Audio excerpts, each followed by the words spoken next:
Watching this video. First of all, if you're new here, what you have to do first, go to this button and you subscribe. Delo live, so live updates every now and then. So today we are going to talk about awards in Uganda. There are a couple of awards in Uganda zigenda maaso nokubanga atera initiated running a couple of years back. Tujja kutandika ne zetwandise High People Music Awards. High People Music Awards zigenda kubanga atera zibeera ngena kuzomezi 14 this very month ku Serena Hotel. But still size zoka awards zigenda maaso mu Uganda. Gospel music tulina ze Twitter Viga Awards nazo zigenda maaso. There's what we call Vine Awards nazo ziri era nazo zina functions mu this very month ku Serena Hotel. But still a couple of I think it was yesterday Zina Awards zitegekebwa Galaxy FM bamaze okubanga tera bakola kiba one nominations zizaabe. Of course according to them bakoseza survey online abantu abenjawo ne bagenda maaso okubanga tera voting. So ngenda kubanga nkwisa shortly about the nominations abantu abali nominated mu Zina Awards osobola okubanga tera obera up to speed ne awards ezenjawulo. Of course nga bwe zagenda tujja kubanga tera tutandika ne best inspiration song. Best inspiration song twa enyimbe zavuddeyo twafunye Eddie Kenzo nebyakyuka NC David Lutalo ne tufuna bambi fresh kid ne tufuna Topowa by suspect Razor ne tufuna Mama by Vivian Tendo and of course Palaso ngagamba ndikuwachi. That was the inspiration song of the year. There's a nomination ezingawe zafulumye. Best comedian of the year nabo of course twafunye The Mike Family babadde nominated. Ne tufuna Maurana and Rain, Mariachi, Bizonto, Madra Tanchiko, Teacher Mpamire and of course Salvador bebo abasobola okubanga tera babeera nominated mu comedian of the year. And of course we tugenda mu songwriter abantu bawandiika ennyimba. Some of these people biseera bisinga teba recognized olwokuba nti engeri gye bamu gye batayimba abamu bayimba anyways naye abamu tebayimba and of course abamu bagana okubawa credit. So ngabo abazina awards of course balina okubanga tera bawadinga ani writer eyasinze okubanga tera writing oluyimba olungi. So ababadde nominated tulina mu Dr. Brain muyimbi is an artist as well as a writer. He has done a couple of songs eri abayimbi abenjawulo. Ne tubeera ne producer Ronnie actually gayo ya producing oluyimba lw'ebbekulu yaluwandiika lwe bayita waya that is producer Ronnie. Daddy Andre bintu byakoze mu production bingi obimanyi nnyo man binnyimba nyingi nnyo zonna actually is actually behind every hit song every hit song omwana omulenzi amanyiddwa nga yani I'm forgetting the name amanyiddwa nga John Black, is behind John Black. Enyimbe zonna is John Black has producing ze.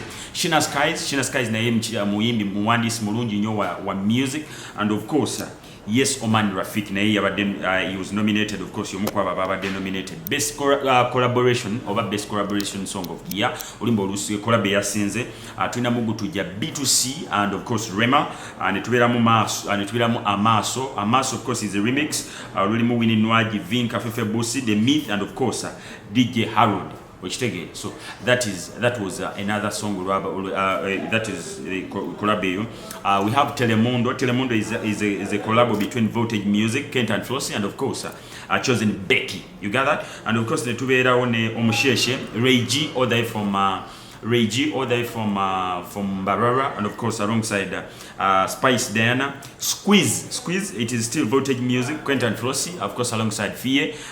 Zimukweza nyimbe zaisemu as the best collaboration. Best Afrobeat song abai nyimbe zabadde nominated tulina mu Nkuloga Grenade Official Nyanda Shiba Kalungi Lavio Fefe Busi ne tubeeramu ekiro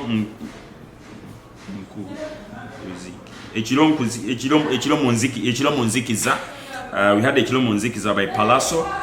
Tell Me, of course we had Tell Me by Fik Fameka, Semiekozo, Edilisa Msuza Kenzo. Sunday it was a collaboration between Silk Stewart and Roger, and of course alongside Alan Tonics. Alan Tonics yali abuze, but of course nasobola kubanga atera ku mawulimbo nemukola kine mutunda. And of course Omusheshe still came back as the best Afrobeat song. Eranga Omusheshe, it is just a collaboration between Reggie from Barara, of course alongside Spicy Diana. We had Hannah, it is a remix between Palazzo and Jose Chameleone, and it was Signal, Eddie Kenzo. There's a nyimbe zasobola kubanga tazitamu. Best contemporary urban artist, we had King Saha, he came through. We had Daddy Andre, Spice Diana, we have Lydia Jasmine, we have Raymond Namakula, we have Winnie Nwaji, we have Fiye, and of course Alan Tonics as of course the best contemporary urban artist. There's a nyimbe zasobola contemporary urban, the best contemporary urban song. Yeah, we had also a contemporary urban song olwasobola okubanga tera luyitamu. Twinamo Anjagala by Maro, it came through. Gutuja by Rema and B2C. Squeeze, Voltage Music, and Fear. We had No Letting Go, Bin Ganta and Lydia Jasmine. We had Amaso still. Amaso by Winnie Nwaji. It is a remix between Winnie Nwaji, Vinka, Fefe Busi, The Myth, and DJ Harold. Falling for You, Alan Tonics and Fiye. It came through. We had we had Django, Winnie Nwaji. It came through as well. And of course we had Chosaba by Chosen Becky. Chosaba, it was a beautiful song, of course, from Chosen Becky. We took a breakthrough artist. Breakthrough artist omuyimbi eyasobola okubanga atera ajja mu 2019. So we had a couple of them. We had Kappa Cat, naimba Sicho Checho. So that song also came through. Kappa Cat as a breakthrough artist. We have Grenade Official, he came through. We have Fresh Kid neyaze manyi last year yakola ebintu bingi nnyo bambi nebirala n'enyimbe endala nyingi nnyo. Of course yalina controversies nyingi okuba nti minister yali amuganye okuyimba abaga mwana akyali muto, but anyways he came through. Of course we had VIP Jamo olimba nalo yazenga breakthrough artist. And of course lastly Suspect Laser neya yingiddewo nga breakthrough artist. We tugenda mu dancehall artist, best dancehall artist. We had Cindy, we have Daddy Andre, we have VIP ranking, we have Karo Kasita, we have Vinka, we have John Black, Bini Ganta, and of course Kappa Cat. You got that? Best dancehall artist. Okay, we're talking about best dancehall song, song. We had Yaka by Karo Kasita. We have Boom Party by Cindy. Sichikukweka by Daddy Andre. We have Tebimala by Viper Ranking and Cindy. John Black, he came through with Do That. Django Ondabe by Spicy Dan, and of course Copycat by Cindy. Yeah, best dancehall song. We're talking about best Luga Flow or stroke rap artist. Best Luga Flow or rap artist. There are of course a couple of them who came through as well. We have VIP Jamo, he came through. Suspect Razor. We have Big Trill. We have Big Trill. We have Fresh Kid. Rachel Ray, she's actually one of those best female rappers we do have in Uganda lately. She's actually competing with every man, like every male rapper as we talk now. We have Fikfa Maker, he also came through. Rickman also came through, and of course Fefe Busi.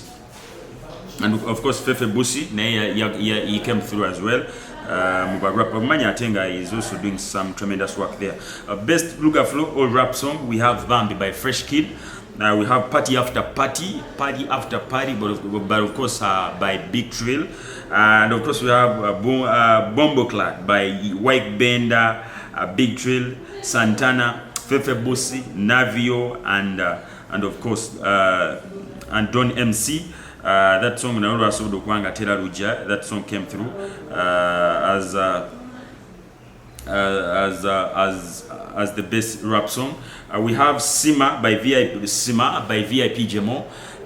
We have Bango by Rickman, Cheating by Rachel Ray. We had Ulide Bala by Suspect Razor. We had the Bagala Fefe. That song also came through.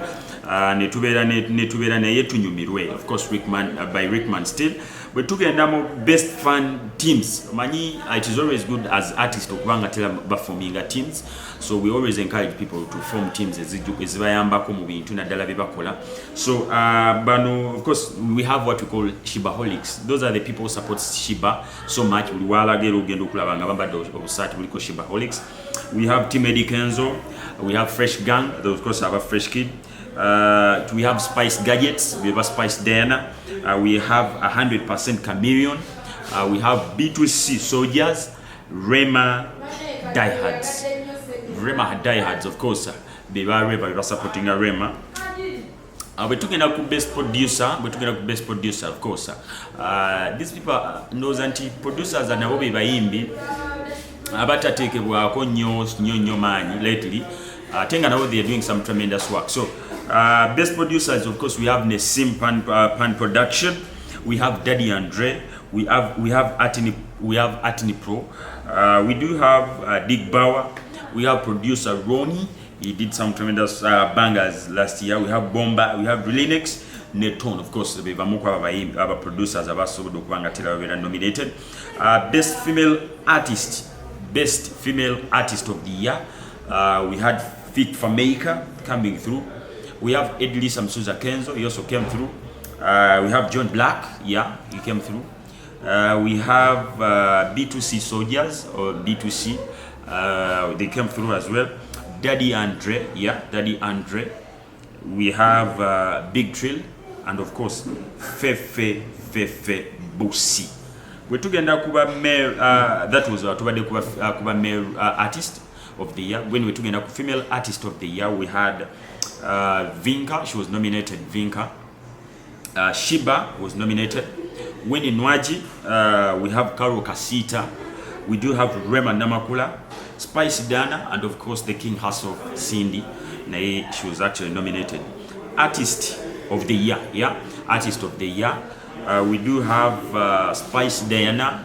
She came through. We have Fit Fameka. We have Eddie Kenzo.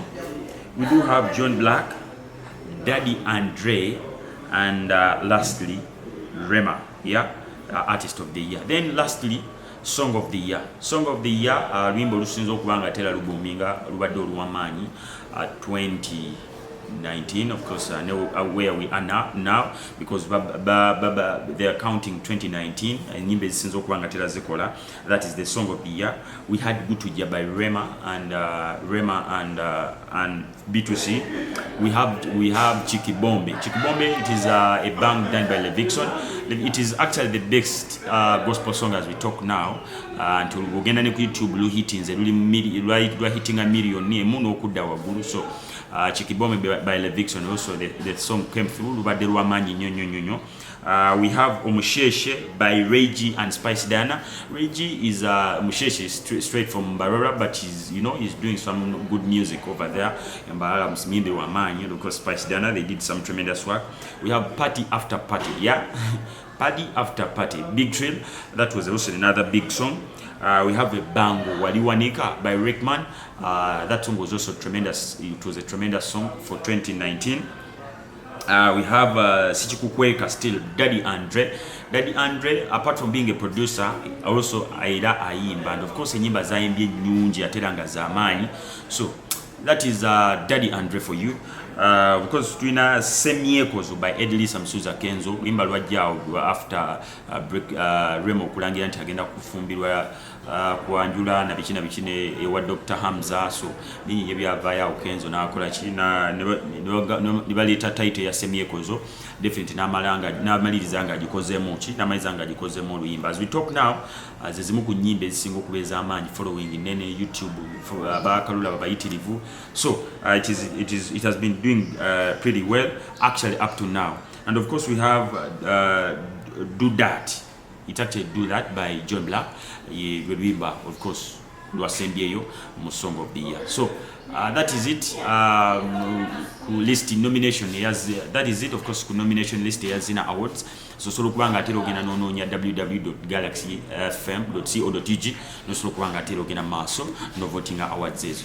Don't forget, of course, to subscribe to our YouTube channel Delo Live. Delo Live ogenda wali eri mu YouTube note kama Delo Live Uganda uja kubanga atero laba Delo Live au solo kubanga atera o subscribinga man uja kubanga atero funa more and more of this information and updates about everything that actually happens in Uganda and the world over.